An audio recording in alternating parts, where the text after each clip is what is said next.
પૂજ્યપાદ હરિભદ્ર સુરેશ્વરજી મહારાજ જ્યારે જીવ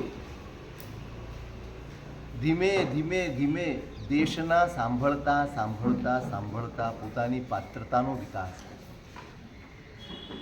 પોતાની વૃત્તિઓમાં પરિવર્તન કરે, એને સાચું સમજાતું જાય અને એ પ્રમાણે પુરુષાર્થ કરતો જાય, તેમ તેમ આગળ વધતા વધતા એક તબક્કો એવો આવે જ્યારે ગંભીર દેશનાને પાત્ર બની જાય. શાસ્ત્રના ગંભીર પદાર્થો, વિશ્વની ગંભીર વ્યવસ્થાઓ એને સમજાવી શકાય એવી એની મનોભૂમિકા તૈયાર થઈ જાય. અને એવી ગંભીર દેશના કે ગંભીર પદાર્થોની પ્રરૂપણા એને કરવાની હોય ત્યારે એને સંપર્ક કરાવવો પડે શ્રુત જ્ઞાનનો, શાસ્ત્રોનો. કારણ કે આધાર તો છેવટે શાસ્ત્રો જ છે. બોલનારનો પણ આધાર એ છે, સાંભળનારનો પણ આધાર એ છે અને આચરણ કરનારનો પણ આધાર શાસ્ત્ર જ છે. શાસ્ત્ર સુધી પહોંચાડવા પડે. જ્ઞાનસારમાં સાધુઓ માટે વિશેષણ વાપર્યું છે, સાધવ શાસ્ત્ર ચક્ષુષ. સાધુની દ્રષ્ટિ શાસ્ત્રથી પરિકર્મિત હોય. સાધુની દ્રષ્ટિમાં જેની દ્રષ્ટિમાંથી સ્વાર્થ નીકળી જાય, જેની દ્રષ્ટિમાંથી રાગ અને દ્વેષ ખરી પડે, જેની દ્રષ્ટિમાંથી છીછરાપણું જતું રહે અને શાસ્ત્ર પ્રસ્થાપિત થાય એ સાધુ.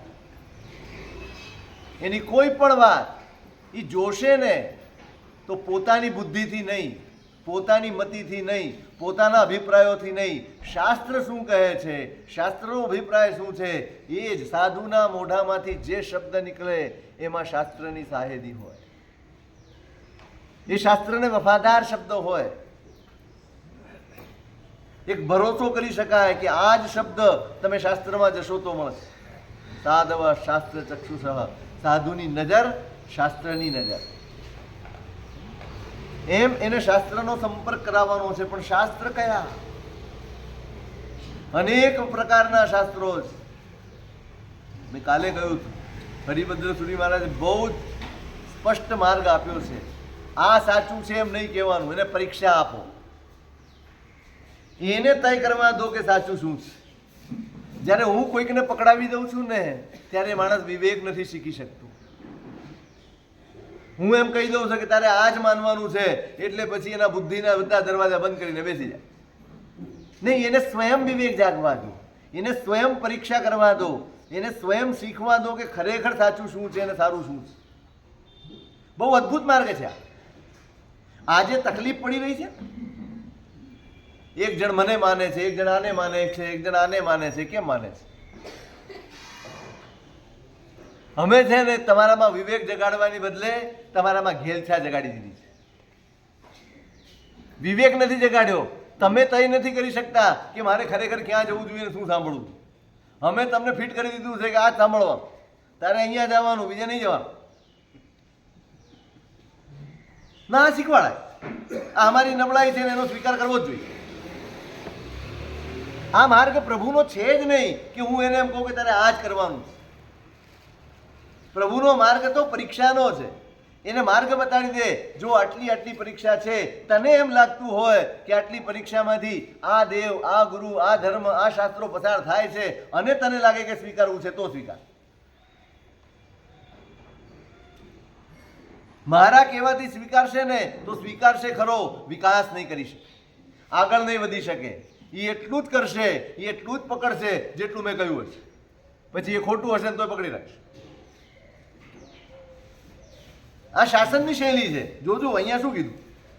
અનેક શાસ્ત્રો છે. અહીં કહી શક્યા હોત કે તારે આગમ જ ભણવાના, કહી શક્યા હોત કે તારે આ જ શાસ્ત્ર ભણવાના છે, તારે આ જ કરવાનું છે. પણ નહીં, પરીક્ષા આપીશ. તું પરીક્ષા શીખી જા. હું પણ તને શાસ્ત્ર આપું તો તારે પરીક્ષા કરવાની, તારે મારી પણ પરીક્ષા કરવાની. શાસન સમજાઈ જાય ને સાહેબ, હૈયું હોભાવથી નમી જાય. કેવી ઉદાર વૃત્તિ છે.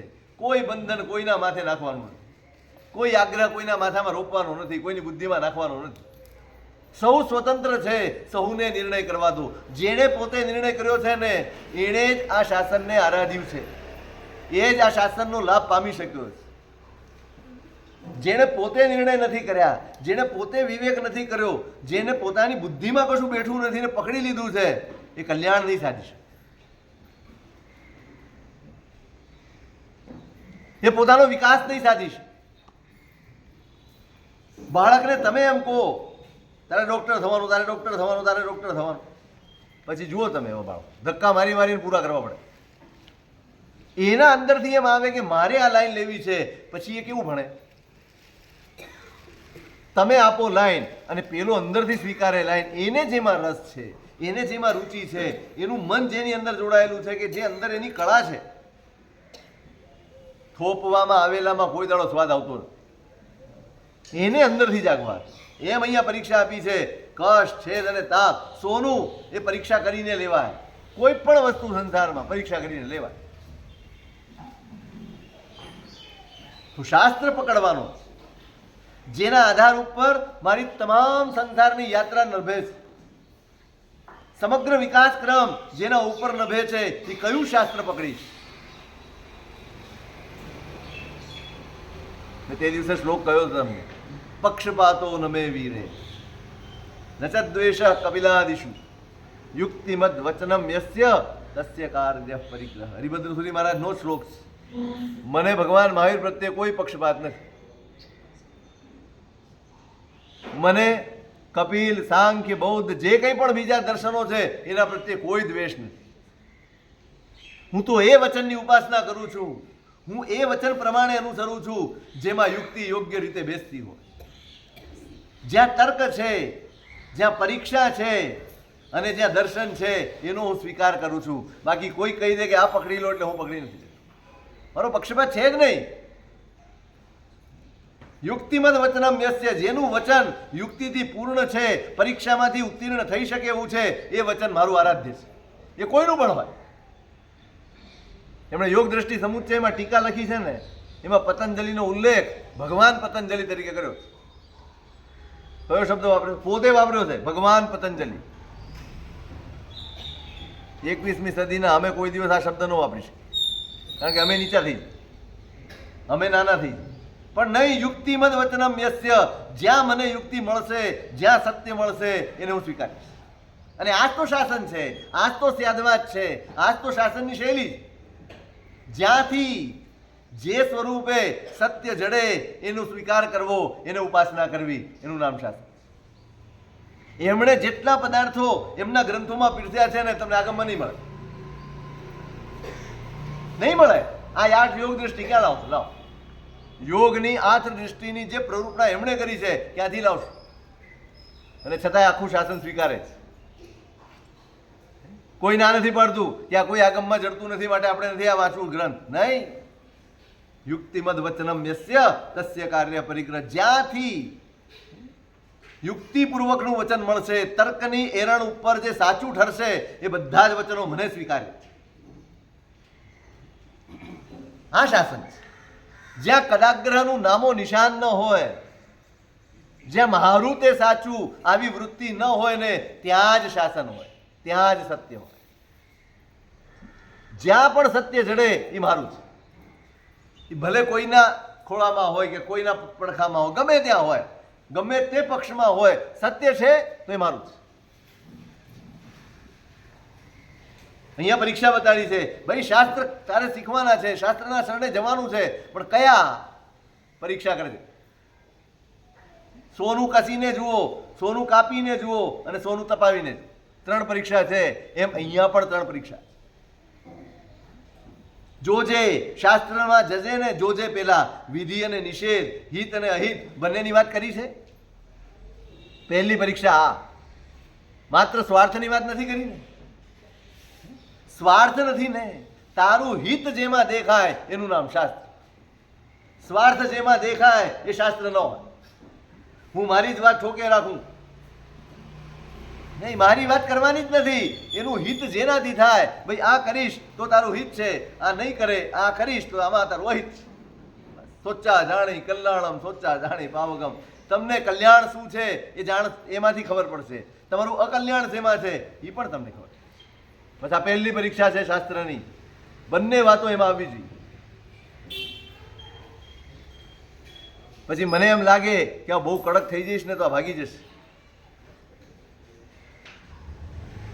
હું બહુ સાચું સાચું કહી દઈશ તો એ કોઈ દિવસ કરશે નહીં. આવા ભયથી જો હું તમને પંપાળતો હોઉં તો હું ખોટો છું. શાસ્ત્રો પંપાળવાનું કામ નથી કરતા, શાસ્ત્રો માર્ગદર્શન કરે છે. અને માર્ગદર્શન જેને કરવાનું હોય ને, તમે ગૂગલ મેપ જોશો ને તો એમાં બધું જ બતાડશે, બધું જ બતાડશે. સેટેલાઇટ જો તમે, ક્યાં ખાડો છે, ક્યાં ટેકરો છે, ક્યાં ગરનાળું છે, બધું જ એમાં દેખાડે તમને. આ એની ફરજ છે. બસ એમ જેમ મેપ હોય એમાં દરેક જગ્યાએ શું શું આવે છે અને બધું જ બતાડવામાં આવે, એમ શાસ્ત્ર પણ જીવન વિકાસનો એક મેપ છે. તમે જે રસ્તે ચાલો છો એમાં કઠિનાઈ શું આવવાની છે, એમાં મુશ્કેલી શું આવવાની છે, જરાય ગભરાયા વગર તમારે શું કરવાનું છે અને શું કરવું જોઈએ બહુ જ સ્પષ્ટપણે બતાડશે. જરાય ખચકાયા વગર, જરાય ડર્યા વગર. આ પરીક્ષા છે શાસ્ત્રની, પહેલી પરીક્ષા. બંને વાતો જેમાં હોય, વિધિનો પણ વિધાન હોય, નિષેધનું પણ વિધાન. આ કરાય, આ ન. આ પહેલી પરીક્ષા કશ. પછી છેદ, એને અનુરૂપ અનુષ્ઠાન આપ્યા હોય જેમાંથી ખબર પડે કે આ વિધિ પણ જળવાય છે, નિષેધ પણ જળવાય છે. જેમાં વિધિ અને નિષેધ બંનેની આરાધના હોય એવા અનુષ્ઠાન બતાડે એ છેદ શુદ્ધ શાસ્ત્ર. છેદની પરીક્ષા છે. હવે જોઈ લો તમે, આપણું એક પણ અનુષ્ઠાન, તમે સામાયિક લો, પ્રતિક્રમણ લો, તપ લો, જપ લો, કોઈ પણ અનુષ્ઠાન લો, એ દરેકની મર્યાદા છે. સામાયિક લેશો ને એટલે પહેલું જ પ્રચખાણ આવશે, સવ્વમ સાવજ્યમ જોગમ. સાવધ્ય યોગને મારે સેવવાના નથી. અને સીધું વિધાન શું છે? સમભાવમાં રહેવાનું છે. કરેમિ ભંતે સામાય્યમ, હું સમભાવમાં સ્થિર રહેવાની પ્રતિજ્ઞા. વિધિ પણ આવ્યો, નિષેધ પણ આવ્યો. એવું અનુષ્ઠાન જેમાં બતાડ્યું હોય એ શાસ્ત્ર પણ શુદ્ધ. આપણે પાળીએ ન પાળીએ જુદી વાત. આરાધના એવી હોય, ક્રિયા એવી હોય જેમાં શાસ્ત્ર ઝલકતું હોય, આજ્ઞા ઝલકતી હોય. મારું સામાયિક જોઈને કોઈએ શીખવું કે સામાયિક આમ થાય, એને ચોપડી પકડવા ન જવું પડે, એને કોઈને પૂછવા ન જવું પડે, સામાયિક તો આમ થાય. શીખી શકાય એવું છે? આપણી સામાયિક તપ જપ થી કશું શીખી શકાય એવું છે? આપણે સતત, મેં વારંવાર કહ્યું છું, આપણે સતત છૂટછાટની પેરવી કરતા હોઈએ. કેટલું ચલાવી શકાય એટલું ચલાવવાની આપણી તૈયારી. આપણો પુરુષાર્થ બહુ પાંગળો છે, બહુ જ પાંગળો પુરુષાર્થ. આવી દરેક ક્રિયા, કોઈ પણ ક્રિયાને ચકાસજો તમારી રીતે. વિધિ અને નિષેધ, વિધિ અને નિષેધ બધી જ જગ્યાએ તમને જોવા મળશે. એટલે શાસ્ત્રમાં જે પ્રરૂપ્યું છે એને અનુરૂપ ક્રિયા, એનું પ્રતિપાદન, એને અનુરૂપ જીવનનું પ્રતિપાદન જેમાં હોય એ છેદ શુદ્ધ શાસ્ત્ર. અને પછી આવે તાપ. કદાચ કશમાં પણ સાચો હોય, કદાચ છેદમાં પણ સાચો હોય, તાપમાં ખોટો પડી શકે. સોનું ઘસીએ તો પથ્થર ઉપર દેખાઈ આવે રંગ, છેદ કરો તોય ખબર પડે, કાપો તોય કે આ સોનું છે, પણ જ્યાં તપાવવા જાઓ ને ત્યાં રંગ બદલાય. સૌથી અઘરી અને સૌથી મહત્વની પરીક્ષા, અગત્યની પરીક્ષા તાપ. આ બધા વિધાન કર્યા છે પણ કોના માટે? થોડો પદાર્થ ગંભીર છે. હવે જે વાતો આવે છે ને થોડીક ગંભીર છે. આપણે વાર્તાથી ટેવાયેલા હોઈએ, આપણે સિર્ફ દાંડિયા રાસ ને ગાંડિયા રાસથી ટેવાયેલા હોઈએ. એમાં આત્માની વાત આવે એટલે થોડુંક આપણને મૂંઝવણ થાય, પણ થોડું ચલાવી લેજો, એકાદ દિવસ ચલાવી લેજો. કોના માટે આ બધું? આ કરાય ને આ ન કરાય, કોના માટે? બોલો કોના માટે? પાકું ગોખાઈ ગયું. આત્માને માનવા વાળા ઘણા છે. બહુ સમજવા જેવી વિગત છે. આત્માને માનવાવાળા અનેક દર્શનો છે. એવું નથી કે બીજા બધા દર્શનો ના પાડે છે અમે જ આપણે ખાલી માનીએ. બધા જ દર્શનો આત્માને કોઈકને કોઈક સ્વરૂપે સ્વીકારે છે, પણ દરેકની વિભાવના જુદી છે, દરેકનો દૃષ્ટિકોણ જુદો છે, દરેકની આત્માને વિચારવાની ક્ષમતા જુદી છે, દ્રષ્ટિ જુદી છે. કોઈક એમ માને છે કે આત્મા નિત્ય છે, કોઈક માને છે આત્મા સાવ અનિત્ય છે. દરેકના જુદા જુદા એંગલ છે. દરેક પોતાની વાતને સાચી સાબિત કરવા માટે અઢળક તર્કો આપે છે. પણ આ વાતો વિધિ અને નિષેધ, એને અનુરૂપ અનુષ્ઠાન, આ બધું કરે તો લાભ કોને થાય? લાભ કોને થાય? તમે કોઈ પણ વસ્તુને એકાંત નિત્ય માની લો ને, જે કાયમ એક સરખું રહેવાનું હોય એનું નામ એકાંત નિત્ય કહેવાય. હું તમને બહુ સંક્ષેપમાં અને સરળતામાં સમજાય. નિત્ય એટલે શું? જેમાં કોઈ દિવસ બસ એક સરખાપણું જ હોય કાયમ, એ નિત્ય છે. અને અનિત્ય શું? સતત બદલાયા કરે, એનું નામ અનિત્ય. હવે આની તો અઢળક મુઠભેડો છે. બૌદ્ધ દર્શનની પણ છે ને, વેદાંત દર્શનની પણ છે ને, જૈન દર્શનની પણ છે ને, અઢળક મુઠભેડો છે. એકાંતે નિત્ય માનવું કે એકાંતે અનિત્ય માનવું, શું માનવું? પ્રભુએ તો બહુ સરસ ભગવાનનો સિદ્ધાંત, જો કે ભગવાને તો આપ્યો છે સિદ્ધાંત, તો શાશ્વત છે. આત્મા નથી એકાંતે નિત્ય, આત્મા નથી એકાંતે અનિત્ય. એ નિત્ય પણ છે, અનિત્ય પણ છે, એ કાયમી પણ છે. જો આપણે ત્યાં તો બહુ જ સરસ રીતે સમજાવવામાં આવ્યું. હું તમને દાખલો આપીશ ને એટલે સમજાઈ જઈશ. સોનું એ દ્રવ્ય છે, બરાબર છે? ત્રણ વસ્તુ છે. પરમાત્માના સમોસરણમાં સૌથી પહેલા શબ્દો જે ઉચ્ચરાયા એ ત્રણ શબ્દો હતા: ઉત્પન્નૈવા, વિગમૈવા, ભુવે. ગણધરો આવે, પરમાત્મા દીક્ષા આપે એટલે પ્રદક્ષિણા આપે. એક પ્રદક્ષિણા આપે અને પરમાત્માને પૂછે, ભંતે કિમ તત્તમ, ભગવંત તત્વ શું છે? એટલે પરમાત્મા કે ઉત્પન્નૈવા, બધું જ ઉત્પન્ન થાય છે. એટલે તરત મનમાં સવાલ થયો, તો બધું ઉત્પન્ન થાય તો માય ક્યાં? બધું ઉત્પન્ન થયા કરે તો સમાય ક્યાં?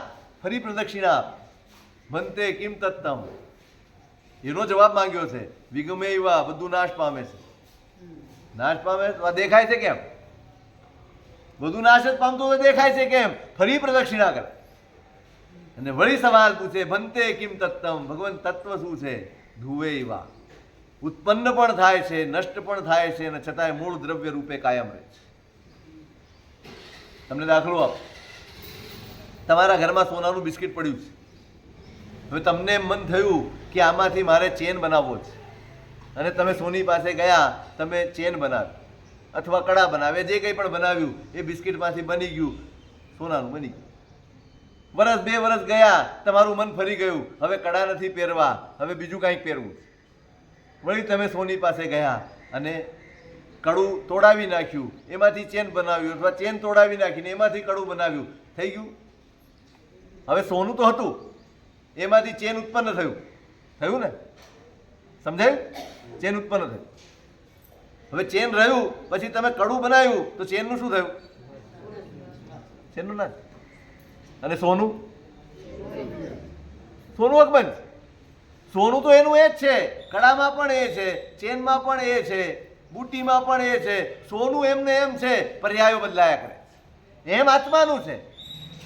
આત્મા નિત્ય પણ છે, અનિત્ય પણ છે. સ્વરૂપથી નિત્ય છે, પણ પર્યાયથી અનિત્ય છે. આજે હું મનુષ્ય છું, કાલે તિર્યંચ થઈ જઈશ, પરમ દિવસે દેવ થઈ જઈશ, વળી નારક થઈ જઈશ. પર્યાયો બદલાયા કરે. ચલો આટલી દૂરની પર્યાય ન વિચારો ને, તો અહીંયા ને અહીંયા જુઓ. આપણે સાવ નાના હતા, એમાંથી આજે આટલા મોટા થયા, તો પર્યાય બદલાય કે ન બદલાય? બદલાય, બદલાયા કરે. એટલે એકાંત નિત્ય ન હોય, એકાંત અનિત્ય ન હોય એવા આત્મા વગેરે પદાર્થો એની જેમાં પ્રરૂપણા હોય, અને કશ અને છેદ, વિધિનું વિધાન કર્યું હોય, નિષેધનું વિધાન કર્યું હોય, અને એને અનુરૂપ ક્રિયા બતાડી હોય, આ બધું ઘટે કોને? જ્યારે તમે આત્માને એકાંત નિત્ય કે અનિત્ય ન માનો ને, એકાંતે નિત્ય કે એકાંતે અનિત્ય એ ન માનો તો જ ઘટે. હવે તમે એકાંતે નિત્ય માની લો આત્માને, તો પછી આ વિધિ નિષેધનું ફળ શું? આત્મા તો છે એવો છે. હવે તમે આરાધના કરો કે હિંસા કરો, કાંઈ ફરક પડવાનો? કંઈ પણ અને એકાંતે અનિત્ય માનો તો ફેરફારની શક્યતા જ નથી રહેતી, ક્ષણે ક્ષણે બદલાઈ જાય. તો પણ વિધિ નિષેધ કામ નથી આવતા. શેમાં વિધિ નિષેધ કામ આવે?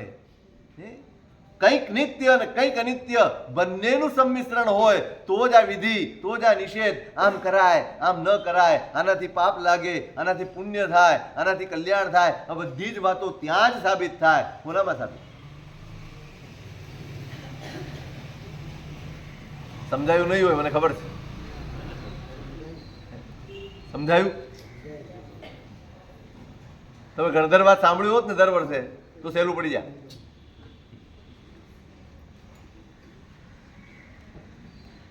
અદ્ભુત વ્યાખ્યા.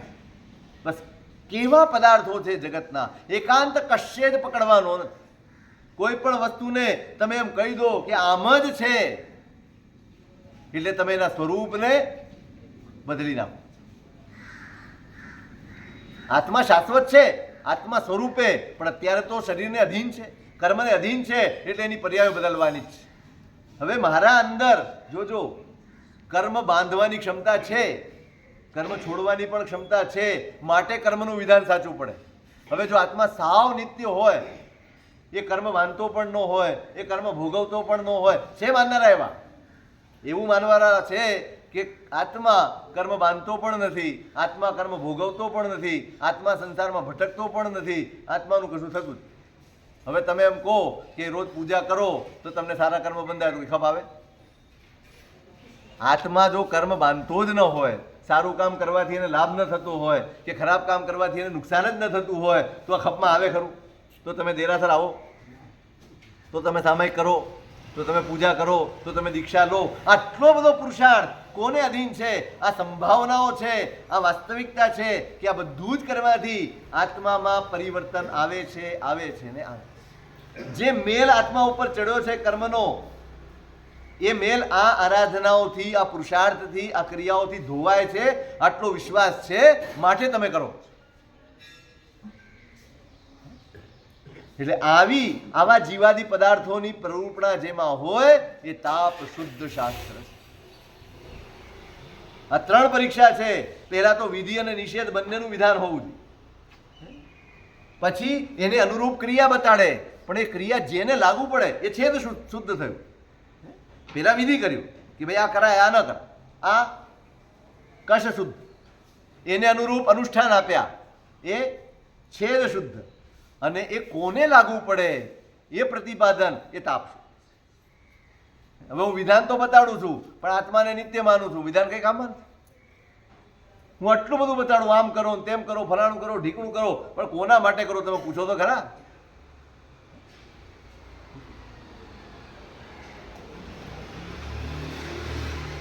એટલે આ ત્રણ પરીક્ષા થાય ત્યારે કોઈ શાસ્ત્રને તમે સ્વીકારી શકો. આપણે તો આપણી જ વાત કરી લઈએ, જોકે તમે કરવાના નથી, આપણે ખાતરી છે તમે પરીક્ષા કરવાના નથી. કરવાના છો?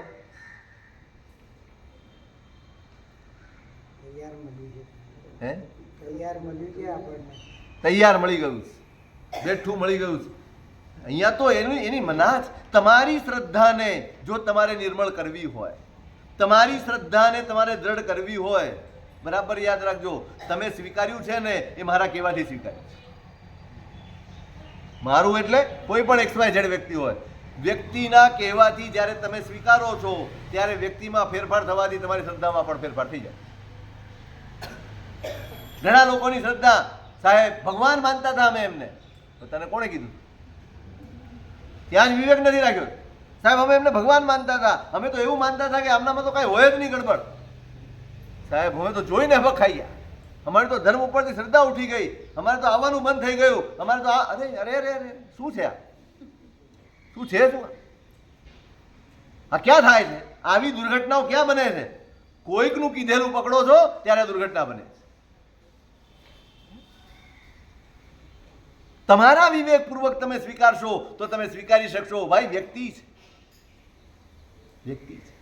હમણાં અમે પંચવસ્તુ વાંચતા હતા. ચરમ શરીરી હોય ત્યાં સુધી ભૂલ થવાની સંભાવનાઓ છે. ક્યાં સુધી? ચરમ શરીરી આ જ ભવમાં મોક્ષે જવાનારો હોય એનાથી પણ ભૂલ થઈ શકે છે. સ્વીકારી શકો છો?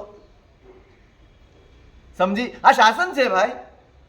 અહીંયા કોઈ બાબતમાં કોઈ છુપાછુપી કરી જ નથી ને આ છાવરી દઈએ કે આ ઢાંકી દઈએ. જે છે તે સ્પષ્ટ છે. તમારે શ્રદ્ધા કેળવવી છે તો તમારા વિવેકપૂર્વક કેળવો. હા, કોઈ કે આપેલી છે એને સાચવો, એને પકડો, પણ એના આધારે આગળ વધો, તમારી પોતીકી બનાવો. આપણી શ્રદ્ધા વ્યક્તિ સાથે જોડાયેલી હોય છે, તત્વ સાથે નહીં. અને માટે એ શ્રદ્ધામાં વારંવાર ફેરફાર થઈ જાય. સાહેબ અમે તો આવું ધાર્યું જ નહોતું એટલે હવે તો અમારે આવું જ નથી. ભલે શાસનને કોઈ નુકસાન નથી. મારા આવવાથી કે મારા નહીં આવવાથી કોઈ ફેરફાર શાસનમાં થતો નથી. શાસન તો જે છે એ છે અને જેટલું ચાલવાનું છે એટલું ચાલવાનું છે. હું એમ ફાંકો રાખું કે મારાથી શકટનો ભાર જેમાં શ્વાન તાણે. આપણી દશા એવી છે, આપણે માનીએ કે હું શાસન, અરે હું શાસન નથી ચલાવતો, શાસન મને ચલાવે.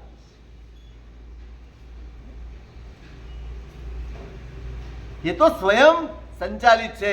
પરમાત્માનું તેજ એમાં પૂરાયેલું છે. પરમાત્માનું કેવળ જ્ઞાન એનું તેજ એમાં પૂરાયેલું છે. હું એમાં શું કરી લેવાનું? મારે તો એનું આલંબન લઈને મારું કલ્યાણ સાધવાનું.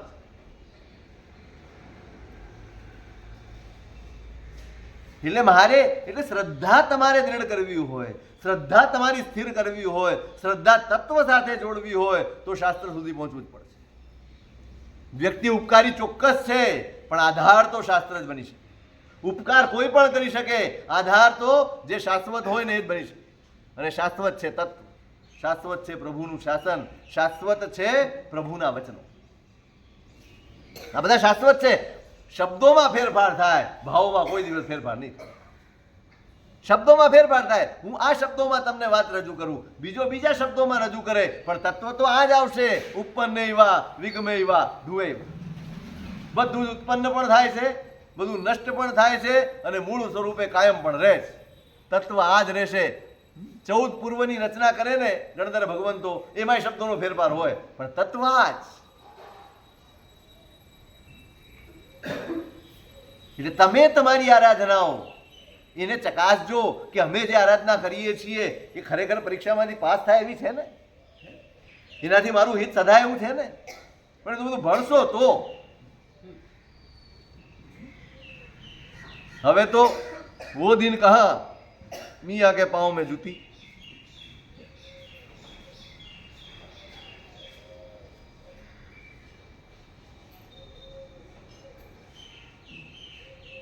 એટલે કષ્ટ, છેદ અને તાપ એ ત્રણેય પરીક્ષા એને આપી દે કે ભાઈ આ પરીક્ષા કરીને તું શાસ્ત્રને નક્કી કરે. એમાં મહત્વનું કોણ? કષ્ટનું મહત્વ કષ્ટની જગ્યાએ, છેદનું મહત્વ છેદની જગ્યાએ, પણ તાપનું મહત્વ સૌથી વધારે. કદાચ 2 પરીક્ષા નહીં કરે ને તો પણ તાપની પરીક્ષા તો તારે અવશ્ય કરવી જ જોઈએ. તમે સોનાને છેદો ન છેદો, તમે એને કસો ન કસો, પણ અગ્નિમાં નાખીને તો જોવું જ પડે. આ અનિવાર્ય પરીક્ષા. કારણ કે જે વસ્તુ તાપની પરીક્ષામાંથી પસાર ન થાય, એમાંથી શુદ્ધ સાબિત ન થાય, એ કોઈ દિવસ શુદ્ધ હોય નહીં.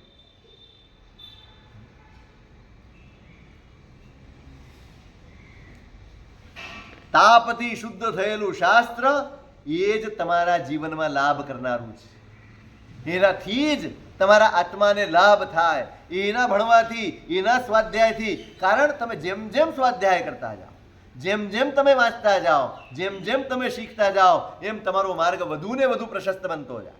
એમને એમ તમારો માર્ગ વધુ ને વધુ પ્રકાશવાળો બનતો જાય. એ ક્યારે? આવા શાસ્ત્રો હોય તો. જેમાં એકાંત વાતો હોય ને એ કોઈ દિવસ કલ્યાણ ન કરે. એકાંતની વાતો વાંચનારા આગ્રહમાં સપડાઈ જાય. એકાંતની વાતની ઉપાસના કરનારા હંમેશા કદાગ્રહના રસ્તે ચાલી જાય. પણ જ્યાં સ્યાદવાદની વાત,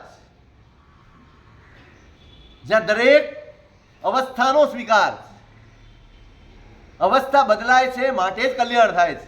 જો અવસ્થા બદલાતી ન હોત તો કઈ થાય? આ પેલા છે ને બ્રહ્માકુમારીમાં એમનું એક ચક્ર છે આખું. તમે અમુક વર્ષે 5000 વર્ષે ફરી પાછા હાથ થવાના હસમુખભાઈ. હવે એને મોક્ષે જવાની કઈ જરૂર ખરી? એ ગમે તેટલી આરાધના કરે, એ ગમે તેટલી ઉપાસના કરે, ગમે તેવી ક્ષમતાની ઉપાસના કરે, એને વળી પાછા અહીંયા આવીને જ પટકાવવાનું હોય. મેલ કરવત મોચી નો મોચી. પેલો કાશીમાં ગયો, એ કરવત મુકાવો ને તો આપણે ઈચ્છો તેવું ભાવ મળે. એટલે પેલો મોચી કાશીમાં ગયો, હાલ ને આ થાકી ગયા મોચીનો ધંધો કરી કરી. કરવત મુકાવો, મરો અને રાજા બનો. એટલે ગયો ત્યાં, શું થવું છે તારે? મારે રાજા થવું. પણ એને સમજાવ્યો પેલા, તું રાજા થઈશ ને એટલે 1000 દુશ્મન આવે. મંત્રીઓ પણ ક્યારેક દગો આપી દે, દીકરાઓ પણ દગો આપી દે. તું રાજ્ય ન છોડે તો વળી તને પતાવી દે કોઈ. ચારે બાજુથી ભય. રોજ સવારે ઉઠો અને તપાસ કરો કયો રાજા વિફર્યો છે, કોણ યુદ્ધ લઈને આવે છે, કોણ માથાકૂટ કરીને આવે છે. એમ આટલી બધી માથાકૂટ છે, જવા દે, રાજા નથી. તો પછી એને એમ થયું કોઈક શેઠ વેઠ થઈ જઈએ. ભાઈ બદલતો જાય છે ને પેલો બતાડતો જાય છે કે આમાં આટલી તકલીફ છે, આમાં આટલી તકલીફ છે, આમાં આટલી તકલીફ. તો મેં મૂકું કરવા તો કે આ મૂક, મેલ કરવા મોચીનો મોચું, ફરી મોચીનો જ ભાવ આપી દે. આ સૌથી સારું. આમાં એટલી બધી માથાકૂટ નથી, ખાલી મહેનત કરવી પડે. મેલ કરવા મોચીનો મોચી. એટલે તમે માનો કે ભાઈ આ ચક્ર આટલું જ છે અને વળી પાછા અહીંયા જ આવવાનું છે, તો ભાઈ તમારે કરવાનું શું રહે? કાંઈ જ કરવાનું રહેતું નથી. ક્યાં કરવાનું રહે? જ્યાં તમારી પાસે સંભાવનાઓ છે કે ભાઈ આત્મા વિકાસ કરી શકે છે, આત્મા પોતાના કર્મોને તોડી શકે છે, જેમ બાંધી શકે છે એમ તોડી પણ શકે છે, તો તમને મજા આવે. હવે તમને એમ કે તમારા જીવનમાં તમે 1 રૂપિયો કમાઈ શકવાના નથી. તમે દુકાને જાઓ, હવે જો કંઈ થવાનું જ નથી, જો તમે હોસ્પિટલે ગયા હો અને સાહેબે એમ કીધું હોય કે હવે તમારા તબિયતમાં કોઈ ફેરફાર થવો ને, તમે શું કરો? ઘર ભેગા. હવે થવાનું જ નથી, શું કરવા? ચાલો. એટલે આવા વિધાનો હોય ત્યાં ખબર પડી જાય કે ભાઈ આ હવે જો આ ચક્કર જ મારવાનો હોય આટલું, તો પછી કરવાની શું જરૂર છે? પછી ધ્યાનમાં બેસીને શું ફાયદો? 5000 વર્ષ પછી આ જ ગદ્દા વેચનું કરવાનું હોય અને 5000 વર્ષ સુધી પણ આ જ ગદ્દા વેચનું કરવાનું હોય, તો પછી મારે આ બધું કરવાની જરૂર છે. ઉપાદેયતા કોઈ પણ ક્રિયાની, કોઈ પણ અનુષ્ઠાનની, કોઈ પણ પુરુષાર્થની ઉપાદેયતા તો જ છે જો એનું ફળ મળતું હોય તો. અને એ ફળનું પ્રતિપાદન તાર્કિક રીતે રજૂ કરે એ તાપ શુદ્ધ શાસ્ત્ર. એની શુદ્ધિ હોય તો જ શાસ્ત્ર સફળ છે.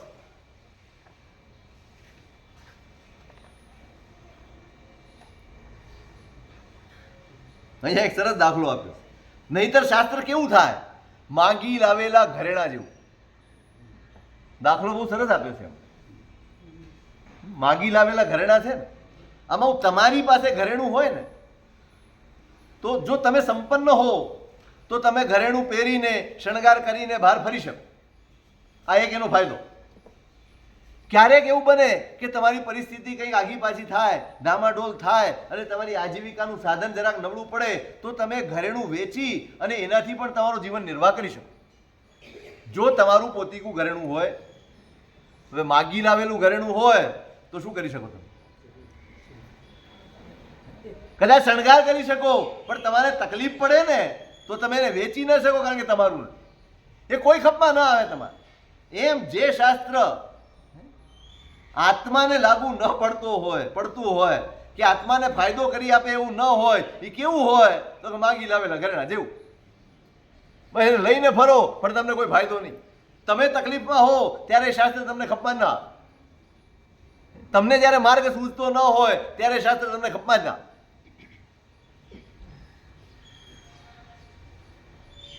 આ તો શુદ્ધ ધર્મની પરીક્ષાની વાત કરી.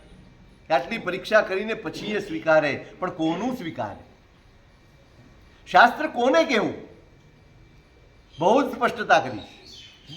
ના તત્વવેદિવાદ સમ્યગવાદ.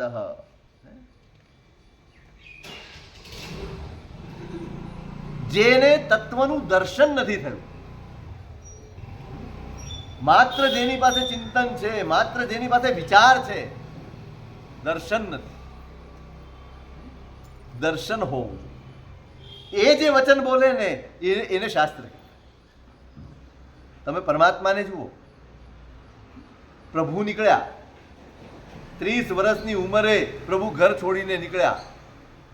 4 જ્ઞાનના ધણી છે, 4 જ્ઞાનના સ્વામી છે. મતિ જ્ઞાન છે, શુદ્ધ જ્ઞાન છે, અવધિ જ્ઞાન છે, મનઃપર્યોગ જ્ઞાન છે. 4 જ્ઞાનના સ્વામી છે. કશું લખી શકે?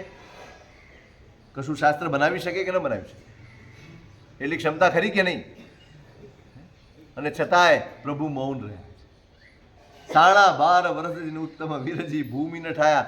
પ્રભુએ માત્ર સાધના કરી. 12.5 વર્ષ સુધી ઘોર સાધના કરી. શેના માટે? શેના માટે? કેવળ જ્ઞાન દર્શન સુધી પહોંચવા માટે, પરિપૂર્ણ દર્શન પ્રાપ્ત થાય એના માટેની સાધના. કારણ કે હું પરિપૂર્ણ ન હોઉં ત્યાં સુધી મને કોઈની તરફ આંગળી ચીંધવાનો અધિકાર નથી. મૌન રહેવાની પાછળનો ઉદ્દેશ્ય આ છે, હું જ્યાં સુધી અધૂરો છું ને ત્યાં સુધી કોઈને આંગળી ન ચીંધી શકું કે ભાઈ તું અધૂરો છે. અધિકાર નથી મળતો. પરિપૂર્ણતા આવે, પરિપૂર્ણ દર્શન આવે, મને દેખાય કે આ બરાબર છે ને આ બરાબર નથી, એ હું કહું. એટલે પ્રભુએ 12.5 વર્ષ સુધી વચન ન ઉચ્ચાર્યું, માત્ર સાધનામાં રહ્યા. અને પછી કેવળ જ્ઞાન થયું ને પછી પ્રભુ શબ્દ બોલ્યા છે. અને એ શબ્દ શાસ્ત્ર બન્યું. જેને તત્વનું પ્રત્યક્ષ દર્શન કર્યું છે એનું વચન એ શાસ્ત્ર છે. તત્વનું પ્રત્યક્ષ દર્શન કર્યું. અને એની પછીના મહાપુરુષો એમના વચનો શાસ્ત્ર કેમ કહેવાયા? હવે એમને તો પ્રત્યક્ષ નથી થયું અને છતાંય શાસ્ત્ર કહેવાયા, કારણ કે એમનો આધાર પ્રત્યક્ષ દર્શન ન હતું. કેવળ જ્ઞાની ભગવંતોનું પ્રત્યક્ષ દર્શન અને એમણે જે ફરમાવ્યું છે ને એને જ આધાર બનાવીને એમણે શબ્દો વાપર્યા છે. એમણે પોતાના ઘરનું નથી લખ્યું, એમણે પોતાના ઘરની વાત નથી કરી, એમણે પોતાના તર્કો રજૂ નથી કર્યા, એમણે તો પ્રભુની જ વાત આગળ વધારી છે. માટે એ પણ શાસ્ત્ર. એટલે જે તત્વવેદી નથી, જે તત્વનું દર્શન જેને સાંભળ્યું નથી, એનું શાસ્ત્ર એ શાસ્ત્ર.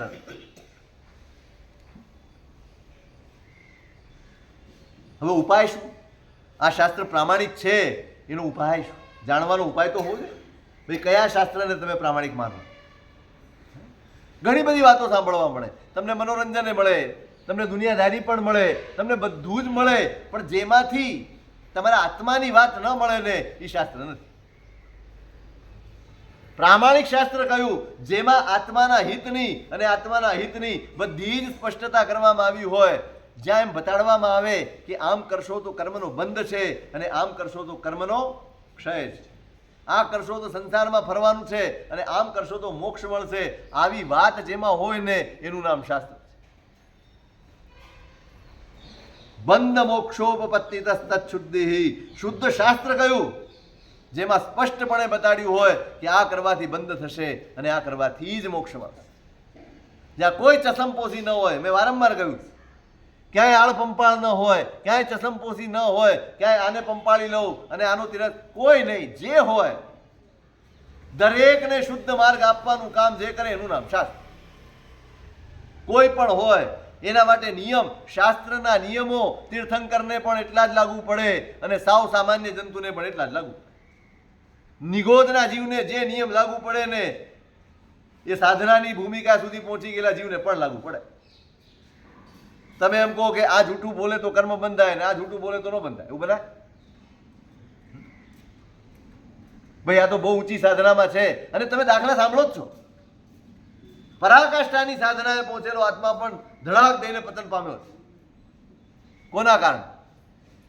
બસ આ શુદ્ધ શાસ્ત્ર છે જેમાં કોઈ પક્ષપાત નથી, જ્યાં વ્યક્તિ જોવામાં નથી આવતી, જ્યાં માત્ર આત્માને નજરમાં રાખીને પ્રતિપાદન કરવામાં આવે એ શુદ્ધ શાસ્ત્ર.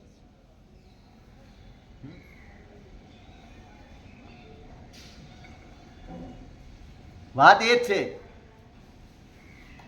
ભાઈ, કર્મ બંધ તો બંધાનાર હોય અને બાંધનાર હોય ત્યાં બંધન હોય. તો બંધાનાર કોણ? તો આત્મા. અને જે બંધાય તે શું? તો કર્મ પણ છે, આત્મા પણ છે. ઘણા દર્શનો એવું માને છે કે આ શરીર, બસ આ પંચ મહાભૂતથી બનેલું શરીર છે ને એ જ આત્મા છે, બીજું કોઈ આત્મા છે જ. આ બધું પતી જાય એટલે પતી ગયું, પછી કોઈ આત્માનું અસ્તિત્વ છે જ નહીં. હવે આવા જીવોને ન કર્મ બંધનું વિધાન આવે, ન મોક્ષનું વિધાન આવે, કાંઈ નહીં. કારણ કે શરીર ઉત્પન્ન થયું અને એ સાથે જ આત્મા એમાં ઉત્પન્ન થયું, ચૈતન્ય ઉત્પન્ન થયું એટલે એ થઈ ગયું, અને મરી જાય એટલે પૂરું થયું. હવે એને મોક્ષ જવાનું, એને નરકે જવાનું, એને કર્મ બાંધવાનું કાંઈ નહીં. એને ખપમાં ન આવે શાસ્ત્ર. કોને ખપમાં આવે? જ્યાં આત્માનું વિધાન છે, જ્યાં આત્માની માન્યતા છે, જ્યાં આત્માના સત્યનું પ્રતિપાદન છે, ત્યાં જ આ શાસ્ત્રો કામ આવે. બાકી કલ્પના માત્ર મન્યથા, નહીં તો માત્ર કલ્પના, કલ્પના ને કલ્પના. આ તો હું બહુ ટૂંકમાં બતાવી દઉં છું, કારણ કે આપણી ક્ષમતા નથી. બાકી બહુ જ સમજવા જેવો વિષય છે. અને આત્માની વાત આવે ને, થોડુંક ઊંડાણથી આપણે વિચારીએ ને, તો તમને પણ સમજ પડે કે પ્રભુ શાસનની આ કેટલી અદ્ભુત દેન છે. ધન ધન શ્રી અરિહંતને રે, જેણે ઓળખાવ્યો લોક સલુણા, તે જીનની પૂજા વિના રે, જન્મ ગમાવ્યો ભોક સલુણા. આ જે અહોભાવ છે ને, ક્યાંથી આવે? આપણી પાસે તો અહોભાવ બી ઉધારનો, આપણું તો બહુમાન પણ ઉધારનું. કોઈ કે આપણને સમજાવ્યું છે અને આપણે ઓહો બહુ સારા. તમે કોઈકના વખાણ સાંભળો, તમે જોયા ન હોય તો પણ તમારા અંતરમાં એકદમ એના પ્રત્યે ભાવ પ્રગટી જાય. અને પછી તમે મળવા જાઓ અને તમે જે ધારણા બાંધી હોય ને, તમે જે ફ્રેમ નક્કી કર્યું હોય, એમાં જરાય ફિટ ન થતો હોય ને, તો તમે રવા નથી થઈ જાઓ કે નહીં? આપણે નક્કી કરેલી ફ્રેમમાં ફિટ નથી એટલે નકામ. ફરી વાર કહું છું, ભલે કોઈકની પાસે સાંભળીને, કોઈકની પાસે જાણીને, કોઈકની પાસેથી તમે શ્રદ્ધાનું બીજ મેળવજો, પણ એને ઉછેરજો તો તમારી રીતે. તમારી રીતે ઉછેરજો, તમારી રીતેનો વિકાસ કરજો, તમારી બુદ્ધિથી, તમારા તર્કથી, તમારા વિવેકથી એનો ઉછેર કરજો. ધન ધન આ ક્યાંથી શબ્દો પ્રગટે છે? આ બધા મહાપુરુષોના. આ બધો અભ્યાસનો પરિપાક છે, આ શાસ્ત્રોના અવગાહનનો પરિપાક છે. પ્રભુ તુજ શાસન અતિ ભલું, શાસન તાહરું અતિ ભલું, જગ નહીં કોઈ તસ સરખું રે, તેમ તેમ રાગ વધે ઘણો, જેમ જેમ જુગતી શું પરખું રે. 350 ગાથાનું સ્તવન ઉપાધ્યાયજી મહારાજ. શાસન તાહરું અતિ ભલું. ભગવાન તારા શાસન જેવું હું બધે જ ફરી વળ્યો છું. ઉપાધ્યાયજી મહારાજે એક પણ દર્શન બાકી નથી રાખ્યું, એટલો અભ્યાસ કર્યો છે. અને દરેક દર્શનનો તલસ્પર્શી અભ્યાસ. જો બૌદ્ધ દર્શનની વાત કરવા બેસે ને તો તમને એમ લાગે કે આ બૌદ્ધ માણસ. એ ન્યાય દર્શનની વાત કરવા બેસે તો તમને એમ લાગે કે આ ન્યાય દર્શનનો માણસ. એ પતંજલિની વાત કરવા બેસે તો તમને એમ લાગે આ પાતંજલ દર્શનનો માણસ. એટલું બધું ઊંડાણ અને એટલી બધી સ્પષ્ટતા દરેક દર્શનની કરેલી છે. અને છતાંય એમના શબ્દો છે, શાસન તાહરું અતિ ભલું. પ્રભુ આ શાસન જેવું બધું જ જોઈ વળ્યો, બધે જ ફરી વળ્યો છું. એકે એક તત્વ જ્ઞાન એમનું પચાવી ગયો છું, પી ગયો છું. જગ નહીં કોઈ તસ સરખું રે, પણ તારી તુલનામાં, તારા શાસનની તુલનામાં કોઈ આવી શકે? શક્ય જ નથી. તેમ તેમ રાગ વધે ઘણો. મારો રાગ પ્રભુ એમ એમ વધતો જાય છે. જેમ જેમ હું તારા શાસ્ત્રોનું, તારા શબ્દોનું અવગાહન કરું છું, જેમ જેમ એમાં ડૂબકી મારું છું, તેમ તેમ મારો રાગ દિવસે દિવસે વધતો જ જાય, વધતો જ જાય છે. આટલું બધું સમજ્યો છું, જાણ્યું છે. બધે સારા તત્વો છે, નહીં ના નથી પાડી. સારા તત્વો બધે જ છે, પણ તમારામાં તો સારા સિવાય કાંઈ નહીં. સારું બધે જ છે, પણ તમારી પાસે તો સારું સિવાય એક પણ. તમારી તો કોઈ પણ વાત પકડો, નાનામાં નાની પકડો કે મોટામાં મોટી પકડો, એમાં અમને અમારું કલ્યાણ દેખાય. અસ્માદૃશામ પ્રમાદગ્રસ્તાનામ ચરણ કર્ણહીનાનામ અબ્ધો પોત ઇવેહ પ્રવચન રાગ શુભોપાય. કશું જ અમારી પાસે છે નહીં. આ ઉપાધ્યાયજી મહારાજના શબ્દો છે. કશું જ નથી પ્રભુ અમારી પાસે. પ્રમાદ સિવાય કાંઈ નથી અમારી. કોણ કહે છે? જેણે પોતાના જીવનનો એક શ્વાસ પણ નકામો વેડફ્યો નથી. એક પળ પણ જેને પ્રમાદમાં નાખી નથી ને એ એમ કહે છે કે અસ્માદૃશામ પ્રમાદગ્રસ્તાનામ, અમારા જેવા પ્રમાદી જીવો, ચરણ કરણહીના નામ, અમારા ન ચારિત્રના ઠેકાણા છે પ્રભુ, ન ક્રિયાના ઠેકાણા. હવે સવાલ એ છે, તમે જો પ્રમાદી હોવ, ચારિત્ર લીધું છતાં તમને ઠેકાણા ન પડતા હોય કે ઠેકાણું ન હોય, ક્રિયાઓના ઠેકાણા ન હોય, તરશો કેવી રીતે? મોટા ઉપાડે આવી તો ગયા છો, તરશો કેવી રીતે? પણ છતાંય છાતી ઠોકીને કહે છે હું તરવાનો છું. આપણે આટલા બધા બેઠા છીએ, એક પણ જણ કહી શકશે છાતી ઠોકી અમે તરવા ના જ? અમે પ્રમાદગ્રસ્ત છીએ. ચરણ અને કરણ, ચારિત્ર અને ક્રિયા બધામાં હીનતા છે અમારી, કોઈ શ્રેષ્ઠતા નથી. અને છતાંય અબ્ધો ઉભો તો એવે મારી પાસે એવી વસ્તુ છે કે મને તારે જ છૂટકો છે, મને પાર પમાડે જ છૂટકો છે. શું છે તમારી પાસે એવું? અબ્ધો પોત ઇવેહ પ્રવચન રાગા શુભોપાય. આ સંસાર સમુદ્રમાં મારા હાથમાં એક વાહન આવી ગયું છે, એક જહાજ આવી ગયું છે, એનું આલંબન મેં લઈ લીધું છે અને હું તરવાનો. કયું જહાજ છે ભાઈ? પ્રવચન રાગા શુભોપાય. મારી નસ નસમાં, મારા રગરગમાં, મારા લોહીના અણુ અણુમાં અને મારા આત્માના પ્રદેશે પ્રદેશે પ્રભુ તારા શાસનનો રાગ છે. બસ આ રાગ છે ને એ મને ક્યાંય ડૂબવા નહીં. ગમે તેવો દરિયો હોય, તમે પેલી રબરની એક રીંગ લગાડો ને, તમે ડૂબતા નથી. એક રીંગથી આટલું થઈ શકે? તમે એમ કહો ઘણી બધી સેફટી રાખવી પડે, કોઈ સેફટી નથી. એક રીંગ રબરની પહેરી છે અને આખું દરિયો પાર કરી શકે છે. આ મારી રીંગ છે, આ તો જહાજ છે. પ્રવચન રાગા શુભોપાય. બસ અમારામાં નબળાઈ છે, પણ અમારામાં કબૂલ કરવાની પણ હિંમત છે. અમારામાં દોષો છે, પણ એને સ્વીકારવાની સરળતા અમારામાં છે. અને આનું નામ જ પ્રવચન રાગ છે. પ્રવચન રાગ એટલે શું? જે પોતાના દોષોને ઓળખી શકે, જે પોતાના દોષોને સ્વીકારી શકે અને જે પોતાના દોષોનું પ્રાયશ્ચિત્ત કરી શકે ને, એનું નામ પ્રવચન રાગ છે. રાગ કાંઈ એમ નથી કે તમે રાડો પાડ્યા કરો. રાગ એ નથી કે એના નામે તમે ઝઘડા કર્યા કરો. નહીં, શાસન જ. એટલે ભલે બરાબર છે, પણ શાસન શું? શાસન એ આરાધક ભાવનું નામ છે, એ કોઈ પ્રવૃત્તિનું નામ નથી. તમારા અંદરનો નિર્મળ આરાધક ભાવ એ જ શાસન છે. તેમ તેમ રાગ વધે. પ્રભુ રાગ વધતો જ જાય છે. ભલે અમારો પુરુષાર્થ નબળો છે, પણ અમને તારશે આ રાગ. કારણ મને ભવાંતરમાં જો ખપમાં આવશે ને તો આ રાગ, કારણ કે રગ રગમાં રમાડ્યો. આત્માના પ્રદેશને મેં આનાથી રસી દીધું છે. હું ગમે ત્યાં જઈશ ને તો આ રાગ પાછો ઊભો થઈ જશે. હા, રાગ ઊભો થશે. હું ગમે ત્યાં જઈશ. હવે મારે ગતિ પસંદ નથી કરવી, હવે મારે કોઈ ભાવ પસંદ નથી કરવો, અમારે કોઈ સ્થિતિ પસંદ નથી કરવી. મારે એક જ વસ્તુ જોઈતી હતી, તમારા શાસનનો રાગ, અને મને મળી ગયો. હવે મને ડૂબાડે એવી કોઈ તાકાત આ સંસારમાં છે નહીં. તેમ તેમ રાગ વધે ઘણો. બસ જેમ જેમ હું યુક્તિપૂર્વક વિચારતો જાઉં છું, વાંચતો જાઉં છું, ભણતો જાઉં છું, તેમ તેમ પ્રભુ તમારા શાસન ઉપર મારો રાગ વધતો જાય. હું એ કહી રહ્યો છું, તમારી શ્રદ્ધા જો તમારે વિકસિત કરવી હોય, આ લેવલે તમારી શ્રદ્ધાને લઈ જવી હોય, તો આ શાસ્ત્રના શરણે આવ્યા સિવાય છૂટકો. ભણજો, શીખજો, સમજજો, જાણજો, ઊંડા ઉતરજો. આના સિવાય તમે આ શાસનને હૈયે વસાવી પણ નહીં શકો અને ભવાંતરમાં પામવાની લાયકાત પણ નહીં મેળવી શકો. પામવું છે, ભવાંતરમાં શાસન જોઈએ છે, તો રગે રગમાં રમવું જોઈશે.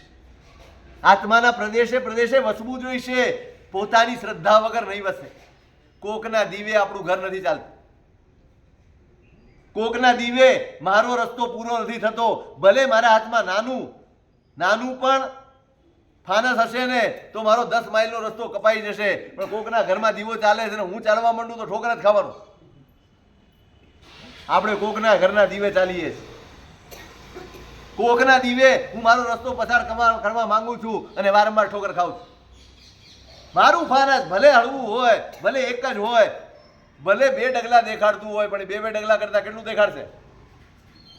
યોજનોની યાત્રા પૂરી કરાવી આપશે. બસ આ મારો દીવો આજ. શાસ્ત્રના શરણે જાઓ, શીખો. ભલે અઘરું લાગે, ભલે કંટાળો આવે, ગમે તે થાય, પણ મહેનત કરો. તમે અડધો કલાક રોજ મહેનત કરો છો ને, જો કરશો, કરવાનું નક્કી કરશો ને, હું ગેરંટી સાથે કહું છું 6 મહિના પછી તમારી જિજ્ઞાસા પરાકાષ્ઠાએ હશે. આ ગૌમુખી છે. આમાં શરૂઆત બહુ અઘરી હોય છે. શરૂઆત બહુ અઘરી હોય. કંટાળો આવે, ન ગમે, ઊભા થઈ જવાનું મન થાય, સાહેબ આવી અઘરી અઘરી વાતો. પણ જેમ જેમ તમે એના અંદર ઊંડા ઉતરશો ને, તમારો રોમાંચ વધશે, તમારા હૈયાનો આનંદ વધશે. મારા પ્રભુની વાત, મારા મહાપુરુષોની વાત, આનંદ આવશે. તમારી શ્રદ્ધા બનાવજો, બસ એ શ્રદ્ધા જ ભવાંતરમાં આવશે. કોઈકની આપેલી શ્રદ્ધા નહીં આવે. બરાબર સમજી રાખ. કોઈકની આપેલી સમજણ તમને ભવાંતરમાં કામ નહીં આવે. તમને કોઈ ગમે એટલી શિખામણ આપે, પેલું કહેવત છે ને, શેઠની શિખામણ, એનો અર્થ શું છે? એનો અર્થ શું છે? એનો અર્થ આપણે કરીએ છીએ એવો નથી કે ભાઈ સાંભળીને ખંખેરી નાખો. નહીં, એનું તાત્પર્ય એ છે કે હવે અહીંયા તમે એને સમજાવો. આ ભાઈ મારી પાસે આવ્યો અને એને કંઈ કામ કરવા જવું છું, એને એમ કહું આમ કરજે, તેમ કરજે, ફલાણું કરજે, ઢીકણું કરજે, આમ કરજે. હવે ત્યાં ગયા પરિસ્થિતિ જુદી હોય તો એને શું કરવાનું? એટલે કે છે શેઠની શિખામણ ઝાપા સુધી તમે ગમે તેટલી શિખામણ આપો, પછી તો મારા વિવેક ઉપર જ ચાલવું. હવે તમે એને એમ કહીને મોકલ્યો હોય કે આ ટ્રેનમાં તારે જવાનું છે, આ તારી બોગીનો નંબર છે, આ સીટ નંબર છે, ને આ પ્લેટફોર્મ ઉપર આ જગ્યાએ પેલો તારો ડબ્બો ઊભો રહેશે. હવે ત્યાં ઊભો રહ્યો હોય અને આવું કોઈ ઇન્સિડન્ટ બને જ છે કાયમ કે ડબ્બો ત્યાં ન ઊભો હોય, આગો પાછો હોય, તો શું કરાય? હવે એને શું કરવાનું? જ્યાં ઊભો હોય ત્યાં ડબ્બામાં ચડી જવાનું. અને ચડી જાય તો ટિકિટ હોય, રિઝર્વેશન હોય, છતાં પેલો બહાર કાઢે ના, મારા શેઠે કીધું છે મારે આ ડબ્બામાં ચડવા. એટલે કે શેઠની શિખામણ ઝાપાશું. પછી મારા વિવેકથી મારે ચાલવાનું. એમ અહીંયા પણ તમને શીખવાડાય, તમને સમજાવાય, પણ તમારો વિવેક એ તમને આગળ વધારશે. અહીંયા પોતાનો વિવેક એને કેળવવાની વાત. એટલે શાસ્ત્રની નો સંપર્ક આવશે. આ શાસ્ત્રની વાતો હું એ કહેવા માંગતો હતો તમને કે આ બધી આત્મા વિજ્ઞાનની વાતો આપણને અઘરી પડે છે, પણ એને જાણ્યા વગર, એને સમજ્યા વગર તમારી શ્રદ્ધા નહીં વિકસે. પરમાત્માના મહાપુરુષોએ, આ શાસનના મહાપુરુષોએ કેવું અદ્ભુત તત્વ આપ્યું છે. ધન ધન શ્રી હરિહંત ને રે, એની વાત ચાલતી. હે જેણે ઓળખાવ્યો લોક સલુના. આ પ્રભુનો ઉપકાર છે કે આ બધા જ પદાર્થોની સાચી ઓળખ મને આપી છે, અને એટલે આની પૂજા કરવાની છે. તે જનની પૂજા વિના રે જન્મ ગમાવ્યો ફોક સલુના. આ ઉપકારનું સ્મરણ, એનું નામ પૂજા છે. આ ચંદન ઘસીને ચોપડવું એ પૂજા નથી, એ પ્રતીક છે, એ બાહ્ય આચાર છે. આભ્યંતર પૂજા કઈ છે? ઉપકાર, એ આભ્યંતર પૂજા, એ ભાવ પૂજા છે. તમે ઉપકારથી વાસિત હો. તમે દેરાસર આવો ને તો પ્રભુની સામે જઈને તમારું હૈયું હરખાતું હોય, પ્રભુ તમે છો તો આજે આટલા પાપોથી બચીએ છીએ, તમે છો તો અનર્થોથી બચીએ છીએ, તમે છો તો સન્માર્ગ સૂજે છે, તમે છો તો 2 શબ્દો સારા સૂજે છે અને 2 વિચાર સારા આવે છે. તમે ન હોત તો આ ઉપકાર છલકવો છે. તમે શું આપ્યું છે વિચાર કરશો ને તો હલી જશો. એટલે ગંભીર દેશના આપતા પહેલા એને શાસ્ત્રનો સંપર્ક એટલા માટે કરાવવાનો છે, એની મતિ પણ નિર્મળ થાય, એની શ્રદ્ધા પણ નિર્મળ થાય, અને શ્રદ્ધા પણ સ્થિર થાય. એટલા માટે એને શાસ્ત્રનો સંપર્ક કરવાનો, અને શાસ્ત્ર કયું પકડવાનું એની પણ પરીક્ષા આપી, એનો રોડમેપ બતાવી દીધો કે આવો, આ વ્યક્તિએ બોલેલું શાસ્ત્ર, આવા વ્યક્તિએ કહેલું શાસ્ત્ર એ સાચું શાસ્ત્ર છે, અને આવી વાતો આવતી હોય તો એ શાસ્ત્ર. તો આ વાત છે શાસ્ત્રની. હજી આગળ એના વિશે છે, એનું વિશે શું સ્વરૂપ છે? ગૃહ અધિકાર.